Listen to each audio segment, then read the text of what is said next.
একটা শান্ত নদীর ধারে বাস করত ছোট্ট সবুজ বেগুনি প্যাঁচা, নাম তার চিতু। চিতু ছিল সবার কাছে মজার, কিন্তু খুবই ধীর গতির প্যাঁচা। সকালে যখন সবাই মাছ ধরতে বা খেলতে যায়, চিতু তখনও নিঃশব্দে লেজ ঝাঁকিয়ে ঘুমোতে থাকে। তাই অপর দিকের পাখিরা তাকে ছিলত প্যাঁচা বলেই ডাকত। একদিন এক ঝড় এলো, গাছগুলো দুলতে লাগল, নদীর জলে ছলছল শব্দ। অন্য পাখিরা সবাই দ্রুত কোথাও পালিয়ে গেল।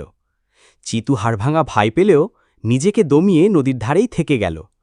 ঝড় থেমে যাওয়ার পর নদী তীরের গাছের নিচে এক ছোট পাখি পড়ে আছে। কোনোভাবে সে উড়ে উঠতে পারছিল না। চিতু ভয় পেতে পেতে পাখিটাকে নরম ছায়া, প্রোটেকশন দিয়ে সান্ত্বনা দিল। ধীরে ধীরে খুদে পাখিটা সাহস পেয়ে আর একটু চেষ্টা করে এসে যেন উড়ে গেল দূরে সবুজ গাছের ডাল ছুঁয়ে। পাখিটা উড়ে যায়, চিতুর ঈর্ষা নয়, গর্ব আর আনন্দই ছিল প্রধান।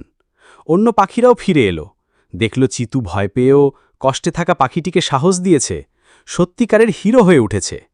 এতে সবার শিক্ষা হলো, হয়তো আমরা অন্যদের মতো দ্রুত নই, কিন্তু ধৈর্য, সাহস আর স্নেহ দিয়েই বড় কিছু করা যায়। সময় মতো সঠিক কাজ করলেই ছোট বড় ভয় পেছনে পড়ে যায়। একসময় এক কুমির নদীর কিনারে বসে প্যাঁচার গান শুনছিল। প্যাঁচা ভয় পেয়ে বলল, তুমি কি আমার কিছু করবে? কুমির কেবল হেসে বলল, চিন্তা করো না, গান তো খুব ভালো শোনাচ্ছ। প্যাঁচা অসুস্থ হল ও গান চালিয়ে গেল। হঠাৎ একটি লোক প্যাঁচার গহ্বর লক্ষ্য করে ধাওয়া করে। কুমির চুপিসারে নিচু হয়ে এসে লোকের পথে জল ছিটিয়ে দুইজনকে বিভ্রান্ত করল। প্যাঁচা পালিয়ে গেল, কুমির আবার শান্ত নদীতে ফিরে গেছে। এভাবে বন্ধু বোঝে কিভাবে সোজা অবস্থায়ও সাহস ও নিবিড় সহানুভূতি দিয়ে বড় বিপদ থেকে রক্ষা করা। এক গভীর জঙ্গলে বাস করত এক ধনী গর্বিত হাতি। নিজের বিশাল আঙ্ক ও শক্তির ওপর সে অত্যন্ত গর্ব করত এবং ছোট প্রাণীদের অবর্তমানে অবহেলা করত। একদিন সে পিঁপড়েদের বাসঘর থেকে ও খেতে সংগ্রহ করার সময় গর্ব থেকে তাদের গায়ে জল ছিটিয়ে দিল। পিঁপড়েরা ভয় পেয়ে কাঁদতে থাকল, তাদের ক্ষতির কথা ভাবতেও সাহস পেল না হাতির সিংহের সামনে। কিন্তু পিঁপড়েরা তখন একটি সভা ডেকে হাতিটির ভঙ্গুর আচরণের বিরুদ্ধে সম্মিলিতভাবে প্রতিরোধ গড়ে তোলে। তারা হঠাৎ হাতির কাছে গিয়ে তার কানের ভেতর ঢুকে কামড়াতে শুরু করে। হাতি চিৎকার করে উঠল ব্যথায়। সে নিজেকে শান্ত করতে চাইল, কিন্তু পিঁপড়েদের ছোট্ট আক্রমণে কিছু করা গেল না। অবশেষে সে বুঝতে পারল তার অহংকার ও গর্বের কারণে অন্যদের কষ্ট দিয়েছে। সে পিঁপড়েদের কাছে আন্তরিক ক্ষমা প্রার্থনা করল। পিঁপড়েলা তার সৎ অনুতাপে মুগ্ধ হয়ে তাকে ক্ষমা করে দেয়। একসময় এক কুমির নদীর কিনারে বসে প্যাঁচার গান শুনছিল। প্যাঁচা ভয় পেয়ে বলল, তুমি কি আমার কিছু করবে?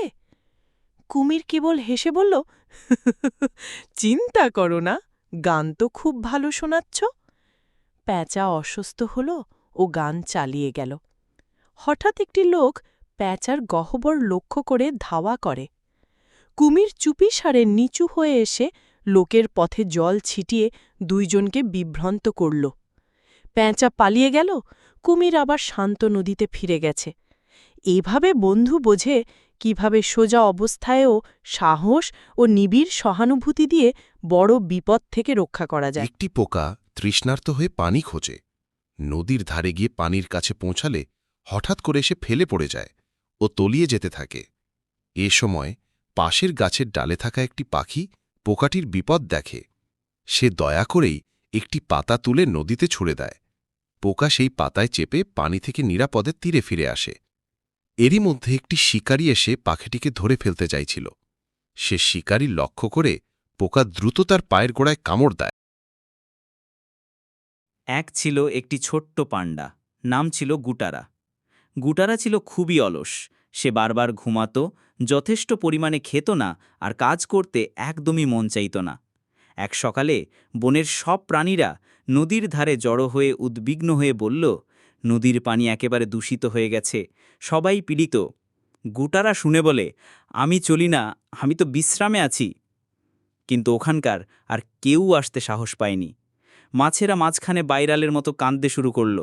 আর গুটারা হঠাৎ করেই ভাবল, আমার না গিয়ে কিভাবে বাঁচবে এই নদী? সে নিজের অলসতা ভুলে ধীরে ধীরে উপকূলে হাঁটল।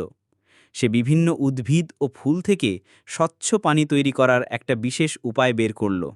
বাঁশের খাবার ও পাতা দিয়ে এক ধরনের ফিল্টার তৈরি করার প্ল্যান চোখে এলো। দিনের পর দিন পরিশ্রম করে সে নদীর পাশে একটি ছোট ফিল্টার ইনস্টল করল।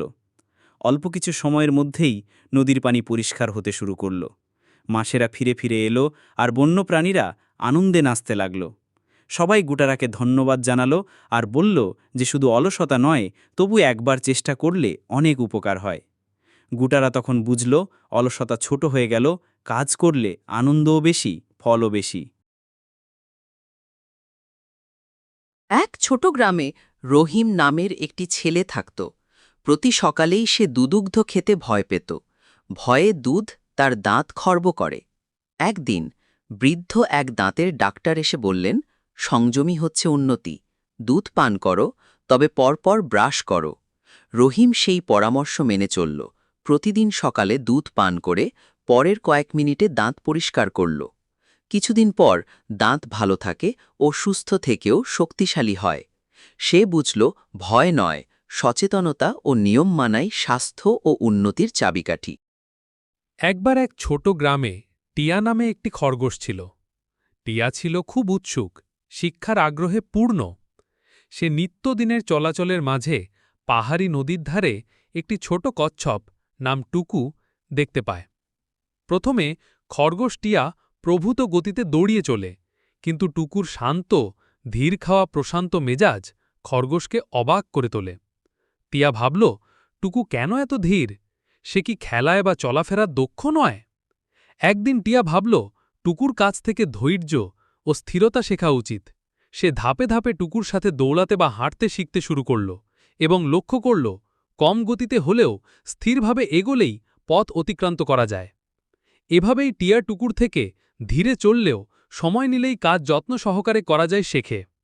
তার সেই শিক্ষা গ্রামে সবাইকে প্রেরণা দিতে থাকে। সে বুঝতে পারে শুধু দ্রুততা নয়, বরং স্থিরতা, ধৈর্য ও সততার মাধ্যমে কাঙ্ক্ষিত লক্ষ্যে পৌঁছানো যায়।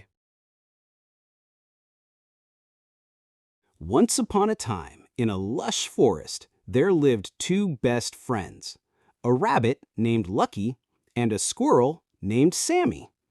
They spent their days playing together, sharing food, and helping each other. One day, while exploring the forest, they got lost. As night fell, they grew anxious. Sammy reassured Lucky, saying, "Don't worry, we're together, and together we can find our way." They worked together, using their knowledge of the forest, and eventually found their way back home safely. একবার একটি ছোট গ্রামে বাস করত ৬ পা নামের একটি বন্ধন। সে ছিল খুবই চতুর এবং বন্ধু সবার পাশে ছিল সদা। ৬ পা দেখতে অদ্ভুত, তার পায়ে মোট ৬টি আঙুল। তাই গ্রামের বাচ্চারা প্রথমে তাকে দেখলে খানিক ভয়ে তাকাত, কিন্তু ধীরে ধীরে তারা জানতে পারল ৬ পা কতটা ভালো মনসম্পন্ন। একদিন গ্রামের কোনামে একটি হাঁস তার ছানা হারিয়ে ফেলল। ছানাটি গাছের ওপরে উঠে চিৎকার করছিল। সবাই ভয় পেল, কেউ সাহায্যের জন্য এগোতে পারল না। তখন ৬ পা এগিয়ে এলো, তার ৬ পা ব্যবহার করে সহজে গাছে উঠে গেল আর হাঁসের ছানাকে নিচে আনল। গ্রামের সবাই অবাক হয়ে বলল, তোমার ৬ পা আজ আমাদের হাইরে উঠতে সাহায্য করল। ৬ পা হাসি মুখে বলল, আমাদের ভিন্নতা আমাদের শক্তি হতে পারে। এই ভেদাভেদ আমরা যদি সম্মান করি, তাহলেই তা অমূল্য সম্পদ হয়ে ওঠে। সেদিন থেকে ৬ পা গ্রামের আদরের বন্ধু হয়ে উঠল। বাচ্চারা আর তার ৬ আঙুল নিয়ে খোঁজে না, বরং তার সহায়তা প্রবণতা আর তার ভিন্নত্বের প্রতি শ্রদ্ধা দেখাতে শিখল।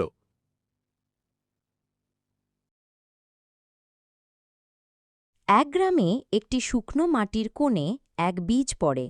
সূর্য পুড়িয়ে গেলেও উঠতে চাইল না।